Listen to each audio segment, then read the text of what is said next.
Good morning. We're bringing it back with part 2 of the threes. This is Tarot Talks. We're going to jump right into it. We're looking at the Three of Wands right now, and this is Sun in Aries. Sun in Aries signifies the power source, the battery power source and initiation, as Aries is the sign of initiation that kicks off the zodiac. It has that zhuzh, that fire power of the sun behind it that is going to allow it to expand, create, and grow. And remember, like I said in the first part of the three series, is that threes are always about creation and growth. Those are your keywords for the threes, okay? So this is March 31st to April 10th. This is the second decan of Aries, and the title of this card is Lord of Established Strength. So it's starting to know itself. It's starting to understand its power, and once you understand your power, you want to use it. So if you look at the imagery of the card, it has the man between the two pillars, okay, which is the male and female. He's walking through the two pillars, and now he has his own staff to create as well.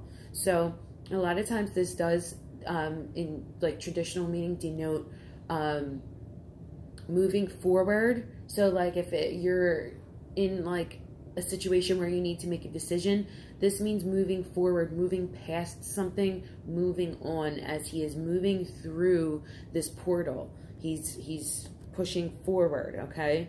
So you push forward to become someone new. Anytime you leave a relationship, you leave a job, you leave any situation, you become someone new. And that's a form of creation. That's a form of transmutation, because you're starting a new chapter in your life.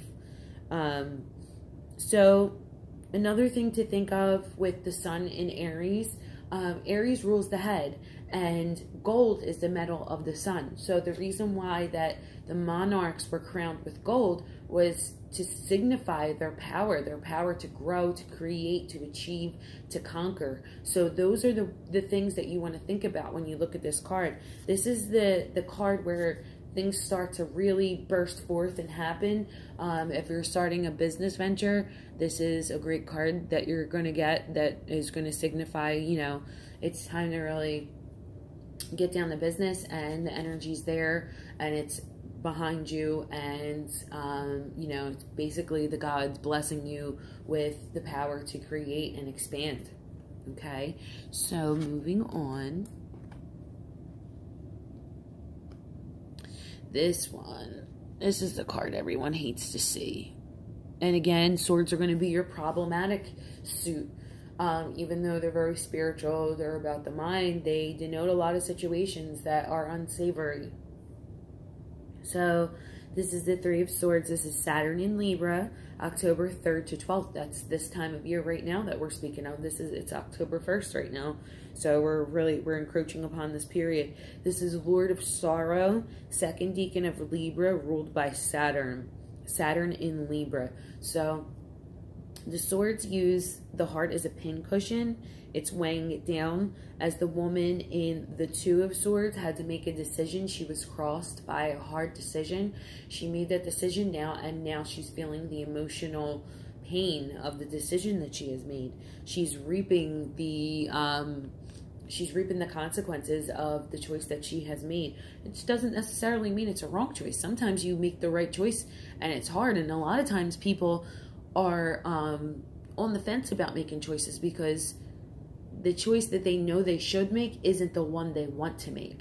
So a lot of times, if you look in here, it's the heart and the mind, which is the imagery you have here, which is the sword and the heart. A lot of times the heart and the mind are at odds, and that's why we get so caught up in making decisions and making the right choices, because it's not easy. If it was easy, we wouldn't be here. We're here to learn lessons, and we're here because we're supposed to do those hard things, and we're supposed to, get over those hurdles.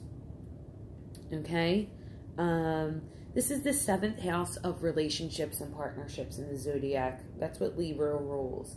And that's because of the two sides. With partnerships, you always want to find balance in your partnership. That's what Libra signifies, is balance between the two sides.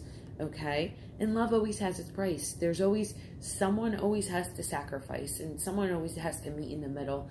And in the end, we're talking about time, and we're talking about Saturn. We're talking about hardships. Saturn's always about the hard stuff. It's always the teacher that you don't want to have.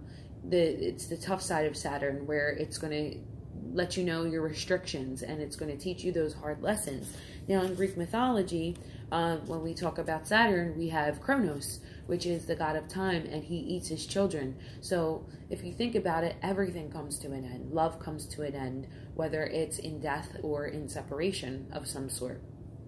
And, you know, we're talking about the consequences of either love or the choices that we make. If we're going in succession from the card before that, it's going to be from the choices that we make. But a lot of times this card signifies heartbreak and emotional pain from a relationship. But yeah, Kronos eats his children, and that is the metaphor for time. Time is going to eat and erase everything. It's always going to, you know, erase our creation. It's going to erase our thumbprint. You know, at some point we will all be eaten and forgotten by time, okay? But the one thing you want to think about that this card links to the threes is that even though it's hard, even though it's about tough choices, whenever you make a tough choice, you learn a lesson. And when you have lessons, what happens? You grow, okay? So this one isn't so much about creation, it's about growth. It's about getting over the hurdles and growing from your pain.